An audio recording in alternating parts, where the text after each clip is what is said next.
안녕하세요. 사랑하는 나그네 교회 교우 여러분, 그리고 주의 말씀을 함께 즐거움을 읽어가는 그리스도 안의 형제 자매된 교우 여러분, 오늘 우리가 읽을 주의 말씀은 베드로후서 1장입니다. 베드로후서는 베드로전서가 기록된 후에 당연히 이제 기록된 후에 기록되어졌는데, 그때쯤은 이제 베드로 사도의 순교가 임박한 그때였을 것이라 추정이 됩니다. 네로 황제의 기독교를 향한 대박해가 있었던 시기였죠. 따라서 이제 베드로후서는 베드로 사도의 일종의 유언과 같은 편지입니다. 거짓 교사들이 자꾸 교회에 들어와서 도덕적으로, 교리적으로 부패를 일으키는 것에 대하여 바른 신앙을 굳게 지켜라 이런 권면의 내용이 이 서신서에 가득 차 있습니다. 1절을 보겠습니다. 예수 그리스도의 종이며 사도인 시몬 베드로는 우리 하나님과 구주 예수 그리스도의 의를 힘입어, 다시 말하면 의로 말미암아 라는 뜻이죠. 동일하게 보배로운 믿음을 우리와 함께 동일한 보배로운 믿음을 받은 자들에게, 이런 뜻입니다. 동일하게 보배로운 믿음을 우리와 함께, 다시 말하면 우리와 함께 동일한 보배로운 믿음을 받은 자들에게 편지하노니. 2절, 하나님과 우리 주 예수를 알므로 은혜와 평강이 너희에게 더욱 많을지어다. 하나님과 우리 주 예수를 알게 됨으로 인하여 은혜와 평강이 우리에게 있게 되어집니다. 이 은혜와 평강이 우리에게 더욱더 누리게 되어지는 그 이유는 하나님을 알고 우리 주 예수 그리스도를 아는 지식으로 또 오는 것이죠. 그 하나님을 알고 주 예수를 알게 되는 것으로 인해서 우리가 누리게 되는 은택은 은혜와 평강을 요약되지만, 좀 더 3절에 가게 되면 구체적으로 이렇게 풀어지고 있습니다. 3절, 그의 신기한 능력으로 생명과 경건에 속한 모든 것을 우리에게 주셨으니 이는 자기의 영광과 덕으로서 우리를 부르신 이를 알므로 말미암이라. 부르심의 방편, 하나님께서 부르시는 방편은 그분 자신의 영광과 선하심입니다. 다시 말하면 하나님의 영광과 그 선하심으로 우리로 하여금 하나님 그분 자신을 알게 하십니다. 그리고 우리에게 그분의 신기한 능력, 곧 신적 능력으로 우리에게 생명을 주시고 경건에 속한 모든 것들도 우리에게 부여해 주십니다. 그리고 이런 것을 주심으로 우리에게 또한 4절의 약속을 주시는 것이죠. 다시 정리해 볼까요? 하나님의 스스로의 자신의 영광과 선하심으로 우리로 하여금 우리가 하나님을 알게끔 해주시고, 그리고 우리에게 또한 그분 자신의 신적 능력에 의하여 우리에게 생명과 경건에 속한 모든 것들을 우리에게 부여해 주십니다. 이런 것들을 줌으로 인해서 우리에게 4절에 가면 이로써 그 보배로운 지극히 큰 약속을 우리에게 주사 이 약속으로 말미암아 너희가 정욕 때문에 세상에서 썩어질 것을 피하여 신성한 성품, 신의 성품에 참여한 자가 되게 하려 하셨느니라, 이렇게 되어 있습니다. 그 하나님의 그 신적 능력으로 생명에 속한 것, 경건에 속한 것, 이게 다 성령을 따라 살아가는 모습이죠. 성령께서 우리를 중생케 하시고 성령을 따라 행하는 모든 삶의 능력을 우리에게 주십니다. 그 행할 만한 이유와 까닭과 또 기도함으로 하나님의 도우심을 받아 행할 수 있도록 우리를 이끌어가 주십니다. 그렇게 하심으로 인해서 보배롭고 지극히 큰 약속, 그걸 또한 우리에게 주셨다라는 것이 이제 4절의 말씀이죠. 이 약속을 받은 우리는 하나님 앞에서 이전과는 다른 모습을 살아갑니다. 이전엔 정욕을 따라 살아감으로 인해서 그 결국에 세상에서 썩어질 자가 되고 마는 것이죠. 그러나 이제 이 보배로운 약속을 받은 우리들은 도리어 썩어질 세상의 정욕을 따라 사는 삶이 아니라 하나님의 신적 성품에 참여하는 복된 삶을 살아가는 자로 우리가 바뀌어가게 되어집니다. 생활과 새 땅에서 살아가는 그 복락에 대한 놀라운 약속을 우리 주시고, 그 나라와 그때를 바라보면서 내가 이 세상 사는 동안에 정욕에 따라 살다가 썩어질 자가 되겠느냐, 이 은혜로 생명과 경건에 속한 모든 걸 받았으니 내가 생활과 새 땅에 살아가는 그 놀라운 하나님과의 교통과 사귐을 기뻐하면서 신적 성품에 참여하는 자로 살아야겠다. 그렇게 살도 이끌어 가시는 겁니다. 하나님께서 이끌어 가시는 것이죠. 그래서 그렇게 살아가는 큰 영광을 우리에게 약속해 주시니 그것을 이끌어 가기 위해서 신자하기 5절에 사도 베드로는 이렇게 고면하고 있습니다. 그러므로 너희가 이 약속을 받은 자가 되었으니 너희가 더욱 힘써 더욱 믿음의 덕의 지식을 이렇게 쭉 이어서 더해질 것을 말씀하고 있습니다. 우리가 이와 같이 아름다운 하나님의 약속을 받았다라는 것은 우리에게 나태와 게으름으로 살지 아니하고 영적으로 깨어 있어서 더욱 힘을 써 노력하여 살 것을 의미합니다. 이 경건에 속한 일을 더욱더 힘써 한다는 것 자체가 우리가 참으로 구원받은 자임에 대한 믿음의 참됨을 보여주는 증거가 되는 것이죠. 너희 믿음의 덕을 더하라. 이 덕이라는 것은 믿음뿐 아니라 도덕적인 수월성, 탁월성을 드러내 보여라. 이런 얘기고요. 덕의 지식을 더하라. 그래서 지식이라는 것은 하나님의 뜻을 분별하여 살아가는 지혜, 그 지혜에 필요한 지식, 그런 것을 의미합니다. 그리고 6절에 지식의 절제를 더하라. 절제라는 것은 자제력이죠. 우리의 남아있는 죄된 성품의 준동과 발동을 이렇게 잘 억제해 나가는 절제력, 자제력을 더하고 그 절제력에 절제에 더하여 인내를 더하라. 그 절제를 한 번은 할 수 있어요. 그러나 꾸준히 나가려면 참음의 인내가 필요한 것입니다. 이 참음의 인내는 외적인 환난 속에서 고통을 견디고 환난을 견디는 것뿐 아니라 내면에서 오는 절제를 계속해 나가는 것을 둘 다 포함하는 것이죠. 그리고 그 인내에 경건을 더하라. 그 모든 것들이 그 자체를 위한 것이 아니라 하나님께 영광을 돌리기 위한 하나님 앞의 삶으로 이어져 갈 것을 말합니다. 그런 하나님 앞에서의 신앙적 경건은 수직적으로 있는 것이 아니라 수평적으로 드러나야 되니 형제 우애를 행하라 하고 말하고 있습니다. 형제들을 더 수평적으로 사랑하는 우애의 우정을 보여야 되고요. 거기에 사랑을 더하라 했습니다. 사랑하는 열매를 덧붙여야 할 것입니다. 사실 사랑은 모든 성령 충만의 결정체죠. 그러니까 지금 여기 나와 있는 5절부터 믿음의 덕의 지식의 절제를, 절제의 인내를, 인내의 경건을, 경건의 형제 우애를, 형제 우애의 사랑을 더하라는 8가지 전부는 사실 다 모아놓고 보게 되면 성령의 9가지 열매와 내용적으로 갖게 되어집니다. 8절에 보니까 이런 것이 너에게 있어 흡족한 즉 너희로 우리 주 예수 그리스도를 알기에 게으르지 않고 열매 없는 자가 되지 않게 하려니와 그랬습니다. 이런 열매가 점점 많아지게 되어지면, 그래서 여러분에게 흡족히 채워지면 이러한 열매들은 우리 주 그리스도를 아는 지식이 결코 헛되거나 주 예수 그리스도를 아는데 아무런 소득이 없거나 헛되고 많은 그런 상태를 결코 낳지 않는다는 것입니다. 이러한 열매가 있음으로 인해서 내가 그리스도를 압니다 하는 것이 과연 그렇습니다. 유익됩니다. 의미가 있고 그리고 필요한 소득을 결과할 수 있는 그런 것들이 되어지죠. 그런데 이런 열매가 없다면 어떻게 될까요? 9절 이런 것이 없는 자는 맹인이라 멀리 보지 못하고 그의 옛죄가 깨끗하게 된 것을 잊었느니라. 왜 열매가 없는 자가 되고 맙니까?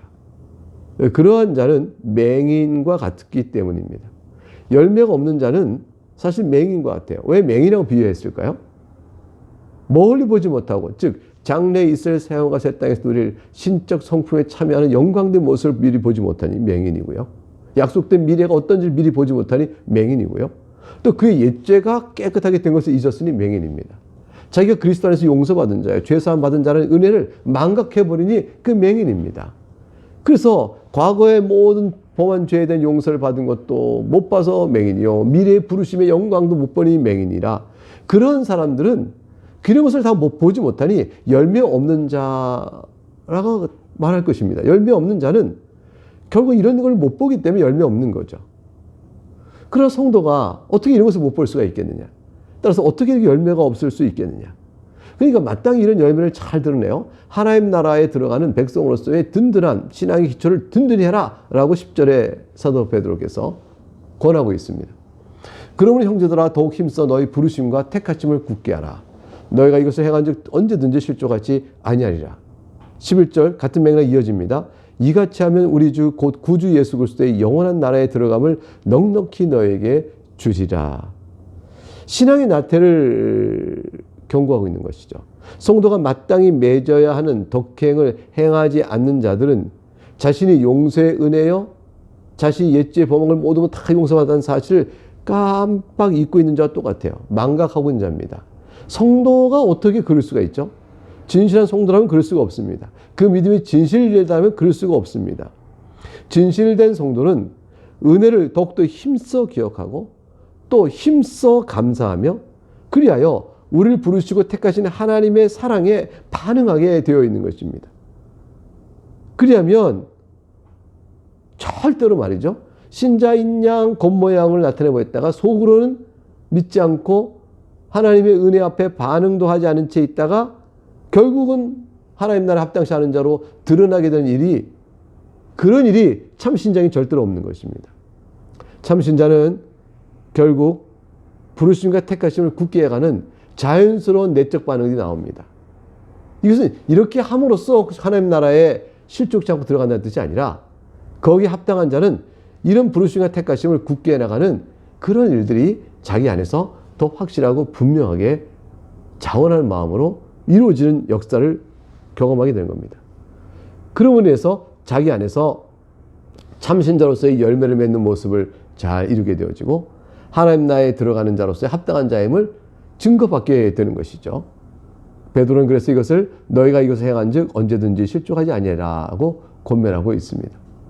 초대의 이때만 해도 믿는다고 왔다가 떠나는 자들이 있으니까 베드로 사도가 이렇게 말함으로 참된 신앙에 합당한 증거를 이렇게 내리도록 말씀하고 있는 것이죠. 이것은 행위로서 구원받는 뜻이 결코 아닙니다. 12절과 15절에 가게 되면 이러한 교훈을 주고 있는 베드로는 자신이 이제 마지막 때가 다가왔다라는 사실을 말함으로써 유언과 같은 무게로 이 서신서를 계속 이어갑니다. 12절 그러므로 너희가 이것을 알고 이미 있는 진리에 서 있으나 내가 항상 너희에게 생각나게 하려 하노라. 여러분은 이미 알고 있습니다. 그러나 이 알고 있는 진리를 더욱더 여러분에게 상기시켜 생각나게 하고자 합니다. 내가 이 장막이 있을 동안에 너희를 일깨워 생각나게 함이 옳은 줄로 여기노니 내가 아직 인생주에 거할 때 아직 주의 낙원에 이르기 전에 여러분과 함께 있을 동안 나는 이 사실을 여러분에게 계속 일깨워서 가르치고 교훈하고 고면하는 것이 옳다고 생각합니다. 14절 이는 왜냐하면 내 자신이 이제 이 세상을 떠날 일이 가까이 왔습니다. 그런 얘기죠. 우리 주 예수 그리스도께서 내게 지시한 것 같이 주님께서 자신에게 알려줬어요. 내가 곧 얼마 남은 세월이 아니구나. 나도 나의 장막을 벗어날 것이 임박한 줄 압니다. 장막은 육체 장막을 의미하죠. 이 장막을 떠나 주의 낙원, 주님께서 거하시는 낙원을 갈 날이 임박한 줄 압니다. 이것을 주 예수께서 나에게 알려주신 바 되어 내가 이걸 알고 있으니 이제 이 장막이 있을 동안에 아직은 남아있을 때 여러분에게 일깨워 이 생각을 이걸 생각나게 함이 옳지 않겠느냐. 15절 내가 힘써 너희로 하여금 내가 떠난 후에라도 어느 때나 이런 것을 생각나게 하려 하노라. 그래서 내가 여러분 앞에서 이 육체 장막을 벗고 주의 낙원으로 가고 더 이상 여러분과 함께 있지 않다 할지라도 여러분이 내가 지금 한 말들 기억나서 그 말씀에 따라 과연 아름다운 믿음의 열매요 넉넉히 부르심과 택하심을 굳게 해가는 그런 은혜가 있기를 내가 바라는 것이요 라고 말씀하고 있습니다. 16절부터 18절은 이러한 교훈을 생각나게 하고자 함이라는 베드로는 이제 그 모든 이런 교훈의 확실성, 이게 정말 확실한 겁니까? 그럼요. 이 확실성을 보증하는 자신의 경험을 말해줍니다. 그리고 구약 성경 예언의 영감성을 또 강조해주고 있습니다. 16절 보겠습니다. 우리 주 예수 그리스도의 능력과 강림하심을, 이 강림하시는 건 재림하심이에요. 우리 주 예수 그리스도의 능력과 강림하심, 곧 재림하심을 너희에게 알게 한 것이, 즉 너희에게 말하여 알려준 것이 교묘히 만든 이야기였다는 것이 아니에요. 우리가 교묘하게 꾸민 것이 아닙니다. 우리가 꾸미고 계획을 써서 만들고 우리의 이걸로 만든 꾸민 이야기가 아니에요. 그것이 아니고 우리가 직접 크신 위험을 보고 여러분에게 말한 것입니다. 아니 베드로 사도가 그 크신 위험을 친히 봤다는 그 위험은 도대체 무엇일까? 그것을 근거로 해서 그리스도의 능력과 재림의 약속을 이렇게 확증 있게 얘기한다니 그 본 위험은 도대체 무엇일까? 17절 지극히 큰 영광 중에서 이러한 소리가 그에게 나기를 이는 내 사랑하는 아들이요 내 기뻐하는 자라 하실 때에 그가 하나님 아버지께 존귀와 영광을 받으셨느니라. 어느 때 얘기입니까? 여러분 짐작이 가십니까? 그렇죠. 예수님께 호련히 베드로와 요한을 데리고 변화산이라 하는 곳에 가잖아요. 거기서 호련히 해보다 낮에 해보다 빛난 모습으로 확 변하시죠. 그 모습이 너무 아름다워서 우리가 장막을 여기 짓고 있는 게 좋겠습니다 라고 말할 정도의 그 영광의 모습을 우리가 친히 봤습니다. 이것은 주님께 다시 오셔서 이루실 그 아름다운 나라, 어떤 우리가 낙원에 가서 뵐 그 주님의 영광스러운 모습, 그것을 우리가 미리 본 것입니다. 이 큰 위험을 우리가 친히 보았으니 이것에 기초하여 난 여러분에게 분명히 말합니다. 우리 주 예수 그리스도의 능력을 믿으십시오. 우리 주 예수 그리스도 다시 오실 것입니다. 18절에 가면 이 소리는, 또 17절에 가게 되면, 예, 그렇죠. 즉 큰 영광 중에서 이러한 소리가 그에게 나기를 이는 내 사랑하는 아들이요 내 기뻐하는 자라 하실 때 그가 하나님 아버지께 존귀의 영광을 받으셨니라. 근데 변화산에서 음성에서 나와서 이는 내 사랑하는 아들이요 내 기뻐하는 자니 너희는 그의 말을 들으라는 말씀을 듣게 되어지죠. 이 소리는 18절 우리가 그와 함께 거룩한 산에 있을 때에 하늘로부터 난 것을 들은 것이라. 이런 음성 비슷하게 예수님께서 세례 요한에게서 세례 받으실 때 그때도 이는 내 기뻐하는 아들이요 이렇게 소리가 내 기뻐하는 자다 내 사랑하는 아들이다 이런 말을 듣게 되어지죠. 변화산에 변화할 때도 또 들었습니다. 하늘로부터 난 소리를 들은 것이라 라고 말하고 있습니다. 19절 21절 그러면 이렇게 놀라운 변화산에서의 주님의 아름다운 너무나 놀라운 광채에 어린 영광을 봤으면 이것보다 더 큰 주님의 능력과 주의 다시 오심의 약속에 대한 확실한 보증이 어디 있겠어요. 근데 그보다 훨씬 더 큰 보증이 있다고 말합니다. 그게 이제 19절부터 보면은 또 우리에겐 더 확실한 예언이 있어. 하나님의 말씀입니다. 그러한 간증의 어떤 사건보다 더 확실한 것은 하나님의 말씀의 예언인데 성경 말씀의 증거가 그렇게 위력이 있는 것입니다. 경험은 기억 속에 사라지만 기록된 성경은 더 생생히 우리에게 그 뜻이 더 밝게 깊게 알려지고 깨닫게 되어집니다. 어두운 데를 비추는 등불과 같아서 날이 새어 샛별이 너희 마음에 떠오르기까지 너희가 이것을 주의하는 것이 옳으니라. 어두운 데를 비추는 등불 같다는 말은 영적 어두움에 갇힌 우리 영혼들을 비추어 일깨워주는 그 능력을 의미합니다. 그 빛을 의미합니다. 그 믿음, 말씀의 능력을 의미하는 거죠. 말씀께서 영적 어둠에 갇혀 분별을 못한 우리들에게 쫙 비추어 일깨워주면서 등불을 의지해 어둠 속의 길을 찾듯 영적 무지와 어둠과 혼란과 폐역 속에 있는 우리들에게 말씀은 우리의 그 길을 이렇게 비춰주는 겁니다. 그리고 날이 새어 샛별이 너희 마음에 떠오르기까지 날이 새어 샛별이 너희 마음에 떠오른다. 여기서 날이 새어라는 것은 재림의 때가 되어 샛별은 날이 새어 떠오르잖아요. 그러니까 이게 정해진 재림의 날이 되어 샛별이 떠오르기까지 이 샛별은 곧 메시아를 가리키는 말이에요. 예수님의 재림 때가 되어 예수님께 다시 오실 그 날이 될 때까지 그래서 그 주님의 재림을 보게 되면 우리 마음속에 확 빛이 있게 되는 것이죠. 어둠이 완전히 사라지게 되죠. 그래서 주님 재림 때 우리가 보는 영광의 빛은 우리가 지금 마음속에 있던 어떤 영적 무지와 혼란 속에 있었던 어두움 같은 걸 다 밀어내게 됩니다. 살아계신 주님께서 영광의 오신을 보고 찬양을 올리게 되겠죠.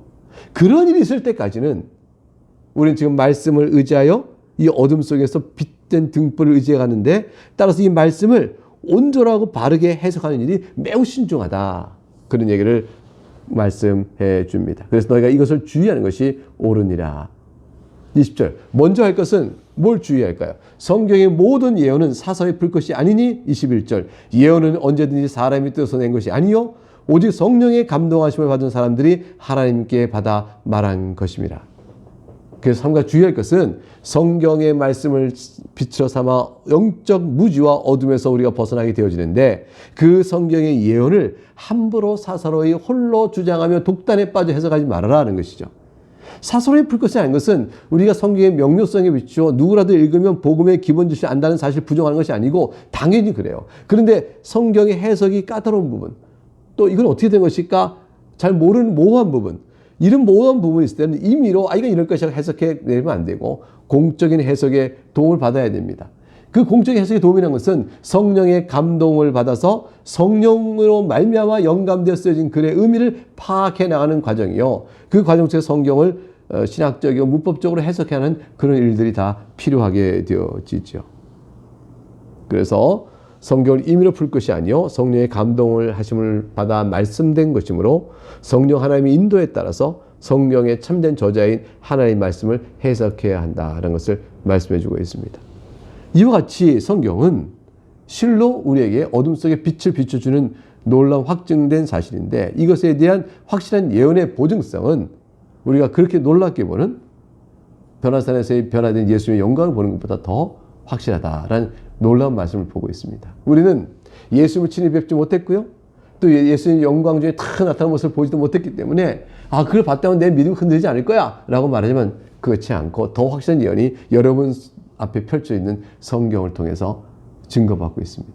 성경이 말씀하는 것이 어떠한 것보다 증거력이 큰 것입니다. 여러분 이 사실 굳게 믿으시고 말씀의 진리 가운데서 깨닫는 대로 꼭 붙드시고 여러분이 참된 믿음에 가든 믿음에 받은 자로서의 아름다운 증거를 잘 나타내 볼 수 있기를 바랍니다. 그것을 위해서 여러분이 주의 나라 그 나라에 이를 때까지 온전히 믿음의 길을 잘 걸을 수 있는 여러분 될 수 있기를 주의 이름으로 축복합니다. 네, 오늘 여기서 마치겠습니다. 내일 다시 뵙겠습니다.